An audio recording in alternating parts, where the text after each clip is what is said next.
ये कहानी पेंडलम गांव में शुरू होती है, जहाँ पे एक बस आके रुकती है। एक आदमी बस से उतरता है एंड वो होटल में जाके नए पुलिस स्टेशन का पता पूछता है। वो पुलिस इंस्पेक्टर होता है। उसकी वहाँ पे न्यू ज्वाइनिंग होती है। होटल का मालिक उसे नए पुलिस स्टेशन का पता बताता है। पुलिस स्टेशन जाता है एंड वहाँ पे बैठे विजय सालगांवकर पर उसकी नजर पड़ती है। उसे एक कांस्टेबल बताता है कि जो उसने काम किया है उसके बारे में तो कोई सोच भी नहीं सकता। यहाँ से कहानी फ्लैशबैक में जाती है। विजय एक अनाथ है। वो एक मिराज केबल नेटवर्क कंपनी चला रहा होता है। उसको मूवी देखने में बड़ा ही इंटरेस्ट होता है। वैसे तो वो चौथी फेल होता है, लेकिन उसको मराठी, हिंदी, इंग्लिश एंड कोंकणी आती होती है। जो उसने मूवी देख के सीखा होता है वैसा वो सबको बताता है। उसकी बीवी का नाम नंदिनी है एंड उसकी 2 बेटियां होती है, अंजू एंड अन्नू। एक दिन वो रेस्टोरेंट में बैठ के खाना खा रहा होता है। वहाँ पे उसका ध्यान ओल्ड कपल पे जाता है, जो वेट कर रहे होते हैं एसपी गायतोंडे का, जिसने उनके बेटे को इल्लीगली जेल में।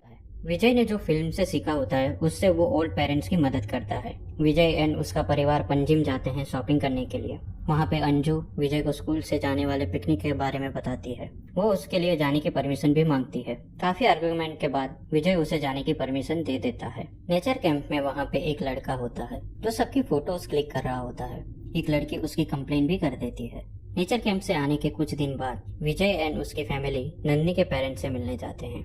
वहाँ पे विजय की मुलाकात नंदिनी के भाई राजेश से होती है। राजेश बताता है कि उसके ग्रुप ने नई पॉलिटिकल पार्टी क्रिएट की होती है, गोवा जन पार्टी। राजेश ये भी बताता है कि कैसे उसकी पार्टी ने पवेलियन में एक स्टोन क्वारी को बंद करवा दिया क्योंकि वो एनवायरनमेंट के खिलाफ थी। एक दिन रेस्टोरेंट में विजय आने से होती है, जो नए पुलिस स्टेशन का काम संभाल रहा होता है।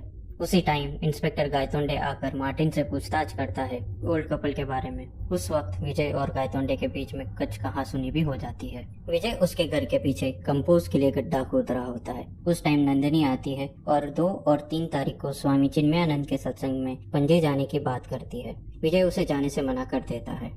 कुछ दिन बाद विजय और कॉन्ट्रैक्टर राणे को उसकी शॉप का वर्क करने के लिए बोलता है। तब कॉन्ट्रैक्टर राणे उन्हें बताता है कि पुलिस स्टेशन के स्लैब का काम खत्म हो गया है, मंडे से फ्लोरिंग का काम शुरू होगा। उसके बाद वो काम करने का बता देता है।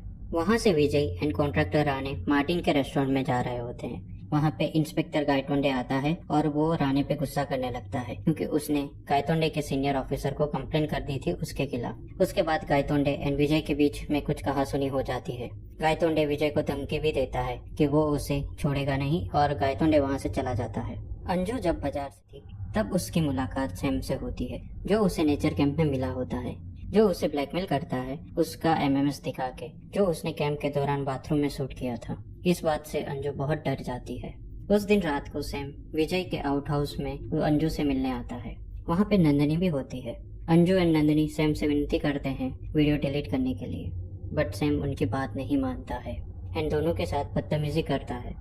उसके बाद अंजू एंड नंदिनी उससे फोन लेने की कोशिश करते हैं। इस बीच अंजू सैम के सिर पे डंडे से वार करती है, जिससे सैम वहाँ पे गिर जाता है। अंजू फोन को तोड़ने की कोशिश भी करती है। नंदिनी देखती है कि सैम की सांसें नहीं चल रही होती है। ये देख के अंजू एंड नंदिनी बहुत डर जाते हैं। फिर दोनों सैम की बॉडी को उनके घर के गार्डन में दफना देते हैं, जो उनकी छोटी बेटी अन्नू देख लेती है।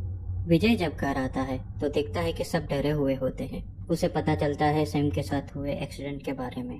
वो सब उस रूम में जाते हैं जहाँ पे वो हादसा हुआ होता है। नंदिनी पुलिस को इन्फॉर्म करने की बात करती है। ये सुन के विजय उसे बताता है कि अगर उन्होंने पुलिस को इन्फॉर्म किया तो अंजू की पूरी लाइफ खराब हो जाएगी। अंजू उतने में सैम के कार की कीज लेके आके विजय को देती है। उसके बाद वो आउट हाउस में जाते हैं जहाँ पे हादसा हुआ होता है। वहाँ विजय बताता है कि उन्होंने आउट हाउस को अच्छे से क्लीन करना पड़ेगा। Nandini and Anju out house को क्लीन करना शुरू कर देती है। जब अंजू सिम कार्ड उठा रही होती है उतने में विजय उसे रोक देता है। उसको रियलाइज होता है कि कैसे सिम कार्ड से फोन को ट्रैक। वो सिम कार्ड लेता है और सबको बोलता है जब तक वो घर नहीं आता कोई घर से बाहर नहीं निकलेगा। खिड़की एंड दरवाजे घर के बंद रहेंगे जैसे घर में कोई हो ही ना। विजय सैम की कार ढूंढ रहा होता है और उससे वो मिलती है एक सुनसान जगह पे पार्क हुई। उसी समय गायतोंडे पासपोर्ट वेरिफिकेशन के लिए आया होता है। जैसे वो कार को ओपन करने की कोशिश करता है उतने में कार से आवाज आने लगती है, जिसकी वजह से गायतोंडे की नजर उस पर पड़ती है, लेकिन वो श्योर नहीं होता है कि वो विजय ही है, इसलिए वहाँ पे खड़े लोगों को वो पूछता है। उसके बाद विजय कार लेके चला जाता है वहाँ से। रास्ते में वो कार को कैसे ठिकाने लगाए उसके बारे में सोच रहा होता है। उतने में उसे स्वामी चिन्मयानंद के सत्संग के बारे में पता चलता है रास्ते में लगे हुए पोस्टर को देख के। उसके बाद वो मोबाइल शॉप में जाता है, वहाँ से सेकंड हैंड फोन खरीदता है। उसमें वो सैम का सिम कार्ड भी इंस्टॉल करवाता है। उसके बाद उसे रास्ते में एक नेशनल पासिंग वाला ट्रक मिलता है जिसमें वो सेकंड हैंड फोन डाल देता है। वहाँ से वो सीधा पवेलियन में स्टोन क्वारी पहुँचता है, जिसके बारे में उसको राजेश ने बताया होता है। वहाँ पे बीच में जो तालाब होता है उसमें वो कार को डुबा देता है। वहाँ से वो सीधा रात को ऑफिस जाता है, वहाँ से पैसे लेता है एंड उसके नीचे काम करने वाला जॉस को पंजी सत्संग में जाने की बात करता है। एंड उसको विजय पे शक भी होता है, लेकिन विजय उसे बता देता है कि उसे कुछ हुआ नहीं है और उसे डांटता आता है। तो नंदनी उसे बताते है कि सैम गोवा के आईजी का बेटा होता है। बाद में विजय सबको बताता है कि उन्हें ऐसे बिहेव करना है कि जैसे कुछ हुआ ही नहीं हो, वरना टेंशन एंड डर की वजह से वो लोग मुसीबत में पड़ सकते हैं। विजय 2 दिन के लिए बाहर जाने का प्रोग्राम बनाता है एंड सबको बताने को बोलता है कि वो स्वामी चिन्मयानंद के सत्संग में जा रहे हैं। दूसरी तरफ महेश देशमुख एंड मीरा देशमुख सैम के पेरेंट्स होते हैं। वो सैम के फोन ना उठाने की वजह से परेशान हो रहे होते हैं। विजय एंड उसकी फैमिली पणजी जाते हैं सत्संग के लिए। पूरा दिन वो लोग आश्रम में रहते हैं, फिर वहाँ से एक लॉन्ज में जाके रुकते हैं। वो लोग वहीं पे खाना ऑर्डर भी करते हैं। दूसरे दिन एक रेस्टोरेंट में खाना खाते हैं, फिर थिएटर में मूवी देखते हैं। बस से वो लोग वापस आ जाते हैं, लेकिन उस हादसे की वजह से अंजू एंड नंदनी बहुत डरे हुए रहते हैं।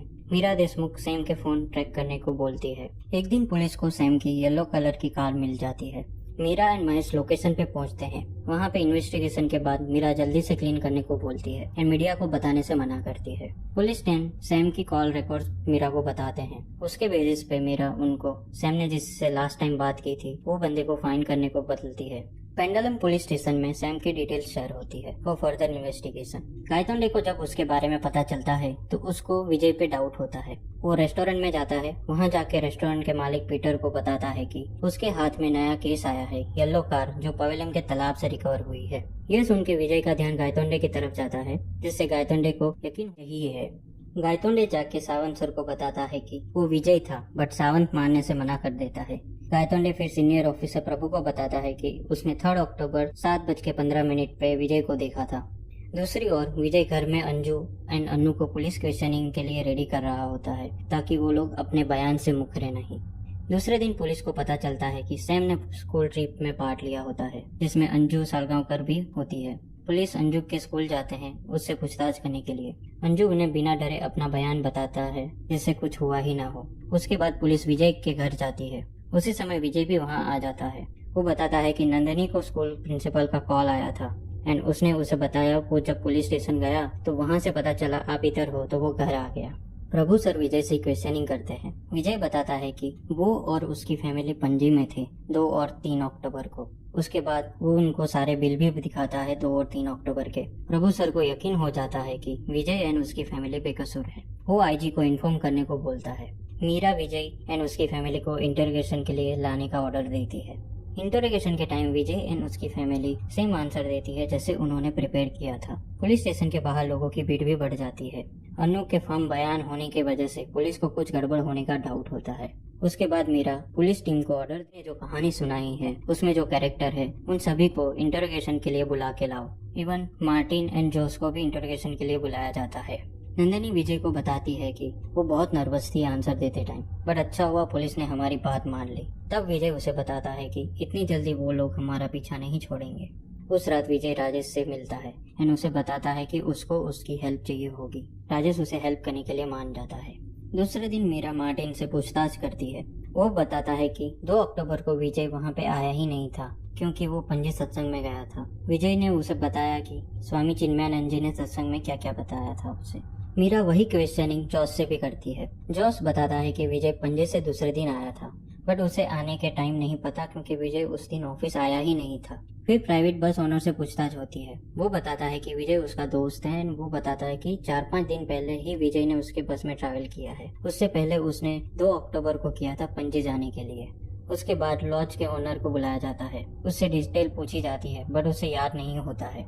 तो उसका रजिस्टर चेक होता है जिसमें विजय ने 2 अक्टूबर को चेक इन किया होता है एंड 3 अक्टूबर को 9:30 को चेकआउट। फिर रेस्टोरेंट के ओनर को बुलाया जाता है, जो बताता है अच्छे कस्टमर को कौन बोलता है, एंड वो सारी बातें बताता है जो विजय ने उसे बताई होती है। इससे मीरा इरिटेट हो जाती है एंड वो प्रभु से क्वेश्चनिंग करती है कि एक साथ दो जगह पे विजय कैसे हो सकता है। महेश बताता है कि विजय एंड उसकी फैमिली सच बोल रही है एंड गायतोंडे झूठ बोल रहा है। तब गायतोंडे कहता है कि वो सच कह रहा है, अगर वो झूठ निकला तो वो रिजाइन कर देगा। मीरा स्वामी चिन्मयानंद को कॉल करने को कहती है। स्वामी इस तरह से विजय ने जो बातें बताई है उससे यही कह सकते हैं कि विजय एंड उसकी फैमिली सत्संग में आए थे, क्योंकि वो अपना कभी भी प्रवचन दोहराते नहीं है। मीरा थिएटर ओनर से भी बात करती है, जो उसे बताता है कि विजय उसके थिएटर में 3 अक्टूबर को आया था एंड उसकी फैमिली ने फर्स्ट हाफ प्रोजेक्शन रूम से ही देखा था।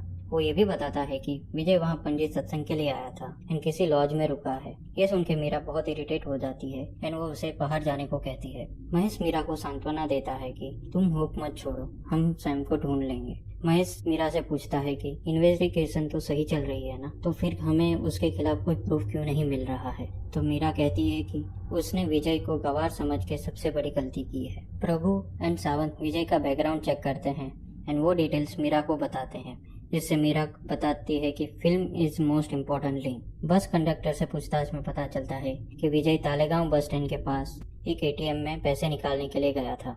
मीरा एटीएम के सीसीटीवी रिकॉर्ड मंगाने को बोलती है। प्रभु बस कंडक्टर से पूछता है कि उसे कैसे याद है विजय एंड उसकी फैमिली के बारे में। तब वो बताता है कि विजय जब उससे वापस मिला तब उसने ये सारी बातें उसे बताई, जिसकी वजह से मीरा सारे लोगों का वापस पूछताछ करती है, जिससे उसे पता चलता है कि विजय इन सब से वापस मिला होता है एंड तब उसने 2 और 3 अक्टूबर की बात उन्हें बताई होती है। इतने में स्वामी जी का फोन आता है। वो बताते हैं कि उसके अनुयायी उसके सत्संग की डीवीडी बनाते हैं एंड उसकी प्री बुकिंग भी होती है। 2 वीक में उन्हें मिल जाती है डीवीडी जिन लोगों ने बुकिंग की होती है। उन्होंने बुकिंग लिस्ट चेक की, जिसमें विजय का नाम उन्हें नहीं मिला।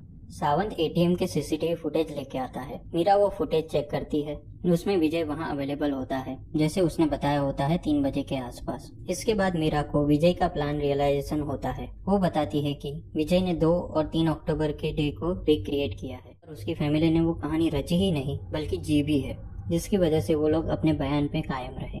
तब प्रभु सर बताता है कि एक दिन बाद उसकी बीवी बच्चे बीमार हो गए थे। उसने उसके मेडिकल बिल भी दिखाए थे। तब मीरा कहती है कि दवा के नकली बिल आसानी से मिल जाते हैं, न उसने हमें स्टार्टिंग में बिल ही दिखाए थे। तब महेश कहता है कि लॉज के रजिस्टर में उसकी एंट्री, रेस्टोरेंट बिल, बस टिकट, ये सब। तब मीरा कहती है कि विजय ने हम बहुत अच्छे से खेली है, बट उसे पता है कि उसने काम कैसे किया होगा। वो बताती है कि विजय 3 अक्टूबर को सैम की कार से पणजी गया होगा। वहाँ किसी रेस्टोरेंट से पार्सल लिया, फिर उसने एक सेकंड हैंड मोबाइल खरीदा, उसमें उसने सैम का सिम इंसर्ट कर दिया। उसके बाद वो किसी नेशनल परमिट वाले ट्रक में उसे फेंक दिया। वहाँ से वो स्टोन का वैली पहुंचा। वहाँ जाके उसने कार को डंप कर दिया। फिर वो वापस किसी रेस्टोरेंट में जाके वहाँ से 4 पाव भाजी के पार्सल लेता है। फिर उस दिन की सिनेमा की 4 टिकट भी खरीदता है। वहाँ से वो सीधा तालेगांव बस स्टैंड जाता है और 3 बजे वो एटीएम से पैसे निकालता है। फिर कदम्बा की बस पकड़ के 4 टिकट बाय करता है और सीधा कोंडलेम आ जाता है। रात को ऑफिस गया और जोश को बताता है कि सत्संग में हिस्सा लेने जा रहा है वो पणजी। अगली सुबह वो फैमिली के साथ प्राइवेट बस से पणजी जाता है। वो पणजी पहुंचते ही सीधा आश्रम में जाते हैं। वो लोग पूरा दिन वहीं बिताते हैं। वहाँ विजय को डीवीडी के बारे में पता चलता है एंड वो किसी और नाम से उसे बुक कर देता है। फिर वो लोग लॉज में जाते हैं। वहाँ जब नंदनी रूम चेक कर रही होती है तब विजय ने 2 अक्टूबर के पेज में उसकी एंट्री कर देता है एंड ऑनर के सामने किसी और नाम से रूम को बुक कर लेता है। नेक्स्ट मॉर्निंग उसी रेस्टोरेंट से वो लोग खाना मंगाते हैं जहाँ से उसने 3 अक्टूबर को पार्सल लिया होता है। लॉज से निकलने के बाद वो उस रेस्टोरेंट में जाता है जहाँ से उसने पाव भाजी ली थी और उस दिन उन्होंने फिर से पाव भाजी ही खाई। फिर फिल्म देखने जाते हैं। वहाँ प्रोजेक्टनिस्ट से पहचान बना लेते हैं। फिर बस स्टैंड से पैसे निकालने के बहाने वो एटीएम में जाता है, बट एक्चुअल में वो एटीएम में जाता ही नहीं है। लौटते समय उन्होंने बस कंडक्टर से भी दोस्ती कर लेते हैं। घर लौटने के कुछ दिन बाद उन्होंने फैमिली के साथ मिलकर स्वामी जी का प्रवचन डीवीडी पे देखते हैं एंड 5 अक्टूबर के सारे बिल वो फाड़ देता है और पुलिस को सिर्फ वो 3 अक्टूबर के बिल दिखाता है। उसके बाद 4-5 दिन पहले वापस पणजी जाता है फैमिली के साथ। वापस उन सब से मिलता है एंड बातों बातों में उन सबको 2 और 3 अक्टूबर के बाद दिमाग में फिक्स कर देता है, जिसकी वजह से उन्हें पता ही नहीं चलता है कि वो झूठा बयान दे रहे हैं। उसके बाद मीरा बताती है कि इतना जानने के बावजूद वो कुछ नहीं कर सकते क्योंकि उनके पास कोई एविडेंस नहीं होता है। तब मीरा कन्फेशन रिकॉर्ड करने का डिसीजन लेती है। दूसरे दिन विजय एंड उसकी फैमिली को उठा के पुलिस स्टेशन लाया जाता है। ये देख के राजेश को विजय की बात याद आती है जो विजय ने उसे कॉल करने को बोला था। पुलिस स्टेशन में विजय एंड उसकी फैमिली की पूछताछ होती है। गायतोंडे विजय को मारता भी है सच निकलवाने के लिए। इतने में पुलिस स्टेशन के बाहर लोगों की भीड़ जमा हो जाती है। मीरा लेडीज कांस्टेबल को ऑर्डर देती है नंदिनी एंड अंजू को मारने का, जो देख के अन्नू डर जाती है। इतने में सैम का फ्रेंड एलेक्स आता है पुलिस स्टेशन में। उससे बात करने तक महेश मीरा को सब रोकने को बोलती है। एलेक्स से बात करते टाइम मीरा को पता चलता है कि कैसे सैम ने अंजू का वीडियो बनाया होता है। तब कि अब हम क्या करें।